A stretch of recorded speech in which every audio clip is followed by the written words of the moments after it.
Well, we're sort of starting on a new project and sort of just returning to a project that we've been working on. Right. The Big Canyon. Right. Which is the big project. And as part of the giant canyon, down at the bottom of the giant canyon is the Gardner Brothers mill. And so I thought, well, let's finish up the Gardner Brothers mill. Is it ever finished, though? No. Anyway, it's sort of back on the Big Canyon project and sort of like a whole new project. What this is a Mountains in Minutes casting from the 1990s. And Mountains in Minutes did all of these urethane castings, mostly rock castings, but for a brief time they did 1/2 inch scale structures. And they were really, really great. I like the look. And boy, and I always looked at this thinking, I'll bet if you put a proper paint job on this thing, it could really be spectacular. Right. Wow, scale spider webs. I've never seen that one before. You see, I had this on my old guardrail road outside. So this thing sat outside in the weather and sprinklers and everything and spiders. Yeah, 1/20th scale spiders set up housekeeping. But it was outside for years and years and years. And it's just like the day it was new, except for the spider webs and bird poop. Oof. As I mentioned, the mill is part of the giant canyon. And oh, what a big canyon it is. And what a big project, No too. kidding. I knew this would take years to build, and I'm not disappointed. I'm probably about 1.5 years into it. Part of the big project is the big trestle. It's about 5 feet tall. And as I've been building the canyon and building the trestle, I just had the mill sitting on the floor down here. Right, and you kept looking at it. Well, everything has to be somewhere. I didn't intend to be part of the canyon. I just had some junk stored down there. Right, and I was going to snitch it and bring it home for the gnome garden underneath the pine tree, But I thought, I kind of have gotten used to it being down there. it looks good. I sort of always figured that I'd never be able to use this because back in the 90s, a lot of things were being done in 1/2 inch scale. And so Mountains in Minutes did these in that smaller 1/2 inch scale. And I thought, well, it's not going to look good on the railroad because it's too small. But then it occurred to me when it's sitting on the floor down here, it's sort of like forced perspective. Right. And you've done a lot of forced perspective on your models. I have, and I'll tell you what, if you want to tear your hair out, that's a good way to do it. And we used forced perspective here at the top of the canyon. So as you're looking up toward the top of the canyon, about 11 feet off the floor, is Mad Jack's cabin and Bear Claw's cabin. And those were done in 1/48 scale. Right. To make the cliffs look taller than they actually are. And it really works. It does. But it occurs to me that anything that deviates from your eye line creates a forced perspective. And the reason this is working is looking down toward the floor, it also makes the canyon look deeper because the mill is smaller. Exactly. And when you get right down on the water line here, it doesn't look out of scale at all because there's nothing else around it. No. If a locomotive came by, you'd notice that it was somewhat smaller, but it actually makes a nice little scene down here with the trestle because there's just nothing to give away the fact that it's small. And yet when you look down on it from above, it makes that trestle look like a full foot taller than it actually is. Right.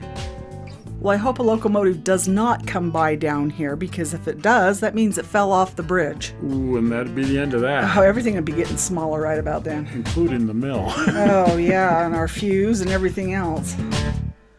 Now, by way of inspiration, this was Steve's mill on our sort of club layout at the MRS hobby shop back in the 90s. And, oh, I loved this building. This was my favorite building on the whole railroad. It's just such a spectacular setting and such a neat little mill.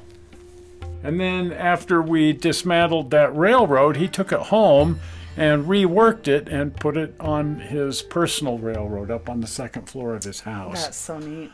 What an amazing railroad that was. But just like the club layout, it got taken apart. And so this was repurposed into a diorama. Which is fun too. Yeah, and then he sold some of these dioramas, gave a lot of them away, but this is the diorama made from that same little mill. Oh, that's wonderful. Now, I feel somewhat obliged to tell everybody why I've decided to call this the Gardner Brothers Mill. Oh boy.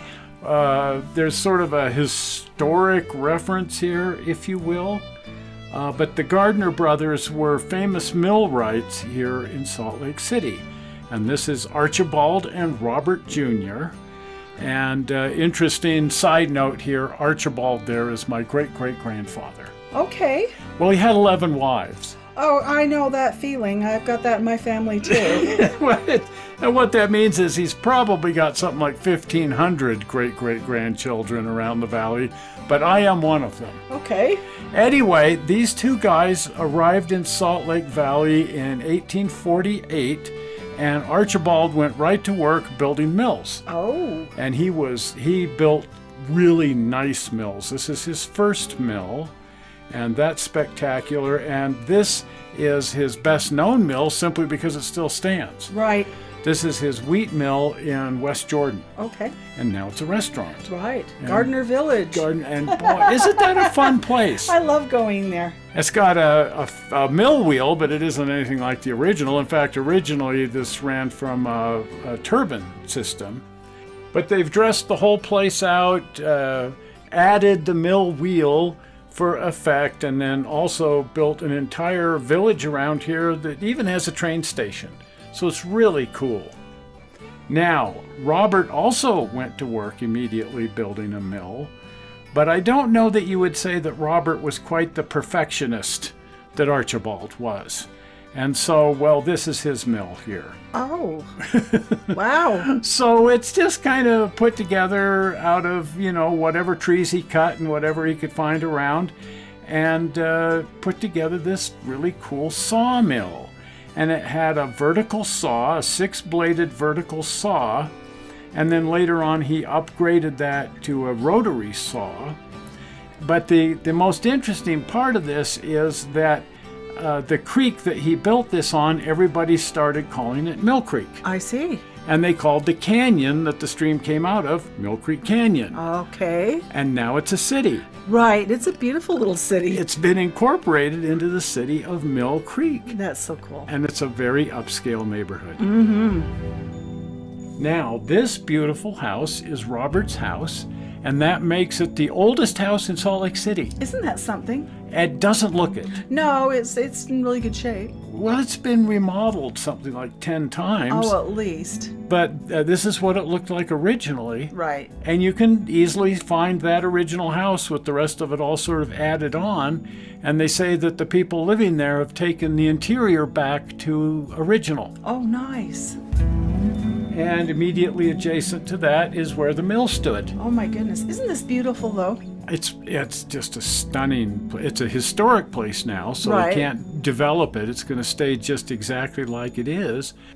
And a couple of years ago, we did an entire video on this. Right. And here's a link to that video, the whole history of the Gardners and the railroad that came up here and everything. Wow. Anyway, that's why I wanted to call this the Gardner Brothers Mill. Well, I think it's just fine. Now, as I mentioned, the original Mountains in Minutes casting is pretty nice. It is. But the mill wheel, well, it was drilled off center. It's got a definite wobble to it. And I thought, well, maybe I could plug it and re-drill it. But I'm also not that happy with the mill wheel. Yeah, it doesn't look too authentic. So I got online and I found a replacement. Oh, good. It's critical that it be round and accurate because I intend to motorize it. Of course. And I had a sound system and speed control electronics. I have a whole idea on how to do this mill wheel. So phase 1 on that was find a proper mill wheel. Exactly. So phase 1 next week will be replacing the mill wheel and figuring out how to motorize it and what electronics to use and what motor to use and all of that kind of thing. Exactly. Then, of course, the whole thing's going to need to be painted. The casting came delivered with a paint job on it, but just a very basic paint job. And I always thought with a proper paint job, because this is such a beautiful model. Oh, it is. It's wonderful. And I thought, man, a proper paint job will really bring out what a wonderful casting this really is. Right, all of the little details. So that will be a show just on how to do the paint on here and get everything looking really spiffy. Right. Now, I mentioned that along with motorizing the wheel, you know me, I wanted to add a sound system. Of course. So I figured out how to not just motorize this, but also add proper mill sounds to it and create an entire soundtrack for it in Pro Tools and bring all the electronics together. There were a few hiccups in that. I'll say there were a few burps too.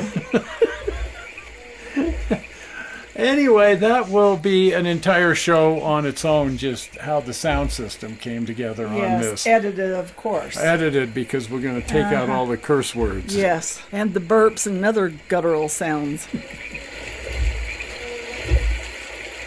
And there's quite a bit of woodwork here.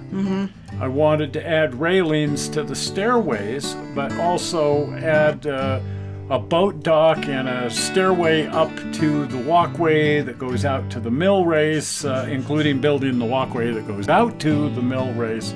So there's actually a fair amount of woodwork to do. And there's no point having a walkway out to the mill race unless you actually have a mill race and a sluice. And I need to put water in here, but I'm sort of thinking I'm going to hand that off to you. Oh, that'll be fun because I have an idea. So I found something that I think will work for water. And do you remember our one rental unit when the bathroom window didn't have frosted glass? And I found this stick-on plastic stuff that looks like frosted glass to put in their bathroom window. Well, it sure looks like water. It does. And I saved some scrap pieces because I don't throw anything away. And I believe this will work. And you know me and figures. I love to do figures. And it can't very well be the Gardner Brothers mill unless I include the Gardner Brothers. Well, there they are. So there they are. They're half-inch scale figures, so they're smaller, but I have to do that because the whole model is half-inch scale. Right. And they're not that much smaller than the 20th scale figures. And anyway, I'm going to rework these guys slightly and add the necessary beards. Yes. And these will be the Gardner Brothers. Neat. And this is my favorite part, is when the lights come on. Yeah, and we've already got the color light effects out in the big canyon, but the interior lights, and the whole thing comes to life when the lights come on. Exactly. The lights come on and the shadows fall. Exactly. It's the high point of any model. Oh, I know. Believe me. And as it happens, the east wind, downslope winds are blowing again today. They sure are. And hopefully they're not going to knock over too many trees this time. Oh, let's hope not. But one plus, I guess we know for a fact that it won't be blowing the Nevermind to bits because the last downslope east wind blew the Nevermind to bits. Right. So as soon as we finish up with the mill, I think getting back on the Nevermind. Right, make sure it's secure. Yeah, get it rebuilt and make sure it can withstand these horrible downslope winds when they kick up. Right. Well, I'm hoping we can get this type of weather behind us and start looking forward to real green leaves. This time of year I am so ready for spring. Oh, me too. And get back on the cement work outside and working on the outside part of the railroad. Right, just soaking up the sunshine if nothing else. And running some trains. Absolutely. That's what we're here for. That's what the railroad exists for, is screwing around running trains. Exactly. So we need to get back on that as soon as the weather clears. Right. In the meantime, we will continue work on the Giant Canyon and the Gardner Mill. Right. So I hope you'll want to follow along as we rebuild the Gardner Mill. And the easy way to do that is if you're a subscriber.